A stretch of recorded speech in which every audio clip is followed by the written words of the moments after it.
Tras grabar más de 50 discos y participar en la época del cine de oro mexicano con más de 30 películas, la Prieta Linda, aunque continuó participando de eventos del mundo del espectáculo como invitada especial e interpretando algunos de sus éxitos, una vez superados sus 60 años, se dedicaría a una vida en familia y a cumplir su sueño de viajar. Dicho esto, casi totalmente alejada de la vida pública, en el 2006 sufriría la pérdida de su esposo, el periodista Raúl Vieira, después de pasar sus últimos años cuidándolo de una úlcera que había desarrollado después de que un hueso de carne perforara su estómago, lo que la llevó a sufrir de depresión durante meses, hasta el punto en el que abandonaría la música y las ganas de cantar una vez más. Sus hijas tuvieron que intervenir, retomar su día a día después de 46 años de matrimonio. Pero apenas recuperada de esto, en el 2007 la cantautora fue atropellada en una vía pública cuando intentó cruzar una concurrida calle bloqueando su vista con una sombrilla.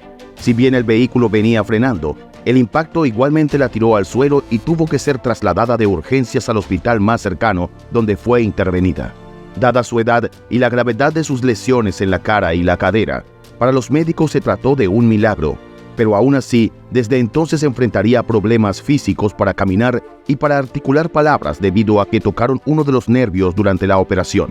lo que le impidió poder volver a los escenarios. Desde entonces sus hijas la ayudarían con sus cuidados y no sería hasta años después que finalmente pudo volver a caminar. No obstante, sus limitaciones físicas continuaron atormentándola, pues no pudo volver a cantar ni mucho menos a presentarse frente a su público como sí lo seguía haciendo su hermana mayor, Flor Silvestre, algo que sin duda le pesaría, pues en el 2016, tras enfrentar el fallecimiento de uno de sus más grandes amigos, el también cantante Juan Gabriel, además de recordar en entrevistas su amistad con el Divo de Juárez, mencionaría a su hermana, asegurando que a pesar del paso de los años, seguían distanciadas debido a todas las polémicas que vivieron y que nunca pudieron solucionar. Aún así lamentaría el fallecimiento de Flor, quien a pesar de haber superado un cáncer años atrás, partiría por causas naturales en el 2020. Pero para entonces, Queta se encontraba recluida en su hogar sin poder salir por órdenes médicas debido a que acababa de sufrir una fractura de fémur a raíz de sus padecimientos previos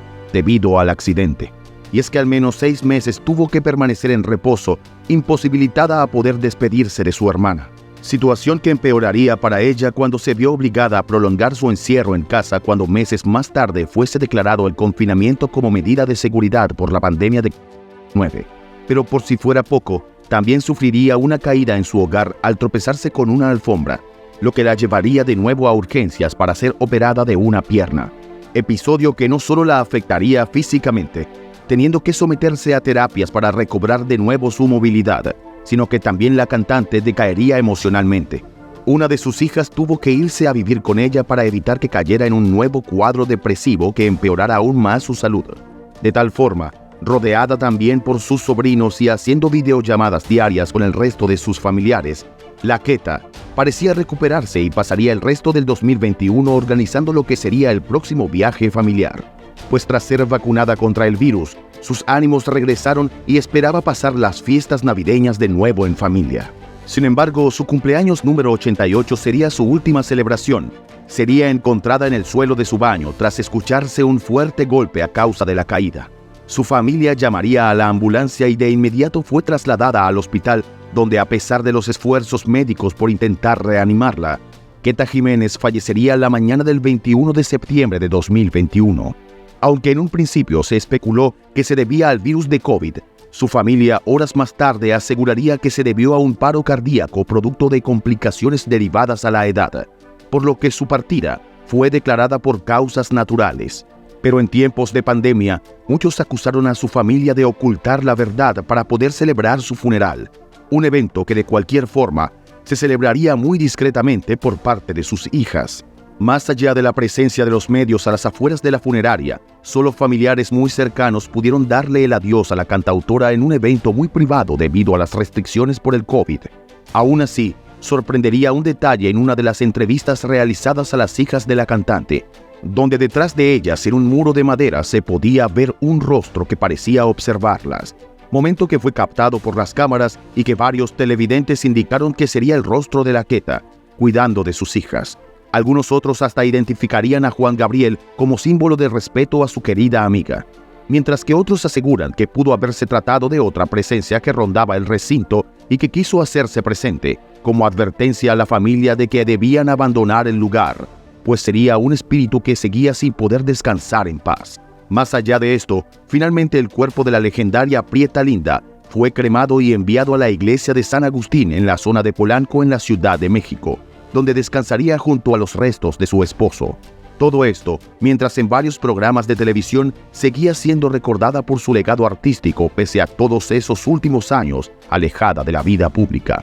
Pues sin duda alguna, su huella en la música y la pantalla grande mexicana pasaría a la historia. Es por esto por lo que hace falta repasar parte de su trayectoria y esos momentos de su vida personal que la marcarían hasta sus últimos años. María Teresa Enriqueta Jiménez Chabola, quien se dio a conocer simplemente como Queta Jiménez, nació un 4 de julio de 1933 en el estado mexicano de Guanajuato, y al igual que su hermana mayor, Flor Silvestre, incursionaría en la música desde muy joven y debutaría formalmente a sus 14 años en el Teatro Mariscala de la Ciudad de México, a donde su familia se había mudado para encontrar mejores oportunidades. Cantando con el Mariachi Cargas de Tecalitlán, se daría a conocer en la industria y a sus 17 años formaría un dueto con su hermana Flor, quien ya era artista exclusiva de la discográfica Discos Columbia, donde juntas grabaron los temas rancheros Los Desvelados y Lo Traigo en la Sangre, acompañadas por el mariachi de Rubén Fuentes, lo que la llevó a grabar 2 años después con la misma discográfica el tema